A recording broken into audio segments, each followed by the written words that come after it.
मित्रांनो, आपण आज ज्या औषधाची माहिती बघणार आहोत त्या औषधाचं नाव आहे आर्सेनिक आयोडेटम। नावावरूनच आपल्याला लक्षात येईल की हे औषध आर्सेनिक अल्बम आणि आयोडम ह्या दोन मिनरलच्या संयोगापासून बनवलेलं औषध आहे आणि त्यामुळं हे औषध मिनरल किंगडम ह्या प्रकारामध्ये येतं। आर्सेनिक अल्बमचे काही लक्षणं आणि आयोडमचे काही लक्षणं ह्या आर्सेनिक आयोडेटम ह्या औषधात आपल्याला मिळून येतात। तर बघूया या औषधाचा परिणाम आपण काय काय गोष्टींवर होतो। तर या औषधाचा परिणाम म्युकस मेम्ब्रेनवर होतो, नाकाच्या, आतड्याच्या, त्वचेच्या, फुफ्फुसाच्या, तसेच हृदयावर होतो, गाठींवर होतो। शक्यतो शरीराची डावी बाजूवर ह्या औषधाचा परिणाम होतो, मज्जातंतूवर परिणाम होतो।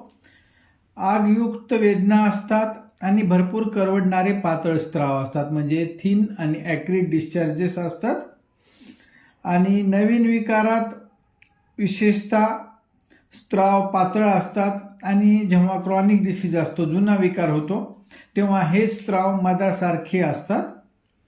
हुळहुळेपणा असतो, क्षयी अवस्था असते, जडपणा असतो, अशक्तपणा, टीबीची प्रथम अवस्था, अशामध्ये दुपारनंतर ताप वाढत जातो, अत्यंत थकवा येतो, नाडी जलद चालते, चंचल प्रवृत्तीच्या माणसामध्ये जुलाब होण्याची प्रवृत्ती असते, घसा बसतो, वारंवार कोरडी खोकल्याची ढास लागत असते, पू असलेला भरपूर कफ पडतो।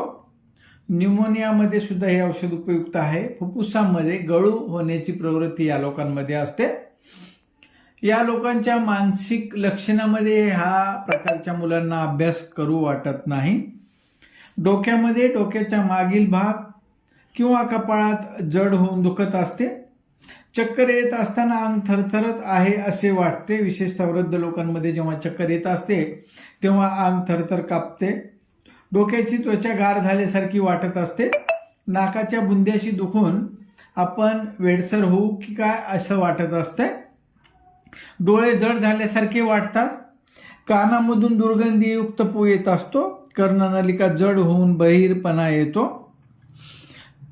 पडदा जाड होतो, नाकामध्ये वारंवार शिंका येतात पण त्यांनी मोकळेपणा वाटत नाही, नाकातून पाण्याचे थेंब पडतात, ड्रिपिंग ऑफ डिस्चार्ज असतो नोजमधून, व ते कडक हिरवे करवडणारे असतात, म्हणजे नेझल डिस्चार्ज हा ग्रीन आणि ॲक्रिड असतो, त्यामुळे वरचा होठ लाल होतो, सर्दी झाली असताना दमा लागल्यासारखा दम लागतो, नाकाच्या मागील भागातून घशात कफ उतरत असतो, ज्याला आपण पोस्ट नेझल कटार असं म्हणतो, नाकात गुदगुल्या होऊन शिंका येतील असं वाटत असतं, जेव्हा सर्दी लागते त्यावेळेस या लोकांना भूक जास्त लागते, हे महत्त्वाचं विशेष लक्षण आहे।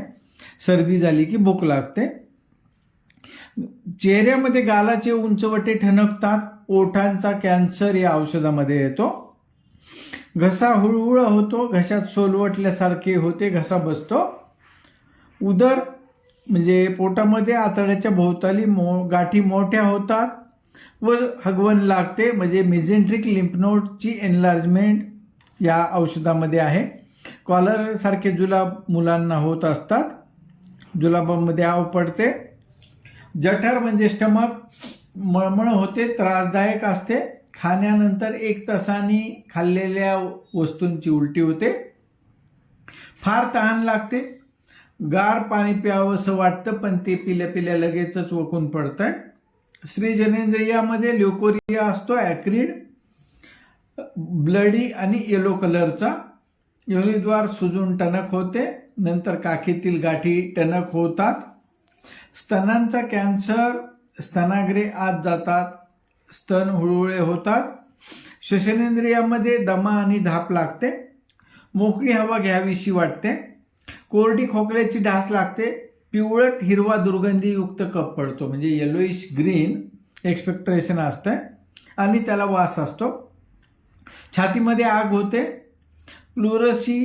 क्षय, आवाज बसतो, न्यूमोनियानंतर फुफ्फुसे पूर्वस्थितीत येत नाहीत, हृदयामध्ये अशक्तपणा वाटतो, नाडी जलद व चंचल असते, फुफ्फुसाच्या जीर्ण विकारामध्ये अशक्तपणा असतो, गळ्यामध्ये गलगंड किंवा ग्वायटर असतं, मानपाट कमरेमध्ये आग होते, कपडे पेटलेत की काय अशा प्रकारची आग मान आणि पाठीत असते, हातपाय काखेमध्ये गुलमे होतात, त्यातून पिवळा दाट स्त्राव येऊन त्याच्या पिंगट खपल्या पडतात, तापीमध्ये थंडी वाजते, रात्रीच्या वेळीला घाम येतो, त्वचा कोरडी आणि खरखरीत असते, सांध्यावरचे त्वचारोग, त्वचेचे मोठमोठे पापुद्रे जातात, म्हणजे सांध्यावर जर सोरायसिसचे चट्टे असतील तर त्यासाठी हे औषध आर्सेनिक आयोडेटम.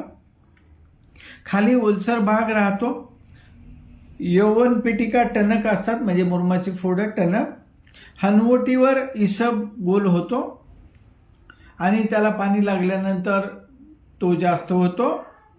या औषधामध्ये कोरडी हवा, गार वाऱ्याची झुळूक लागली तर लक्षणे वाढतात, श्रम केल्याने लक्षणे वाढतात, बंद खोलीमध्ये लक्षणे वाढतात, सफरचंद खाल्ल्याने या लोकांना त्रास होतो, तंबाखूचा धूर किंवा वास सहन होत नाही, मोकळ्या हवेत गेल्यानंतर या लोकांना बरं वाटते. तर आज आपण बघितलं आर्सेनिक आणि आयोडम ह्या दोन्ही औषधाचं सिंथेटिक असलेलं औषध आर्सेनिक आयोडेटम.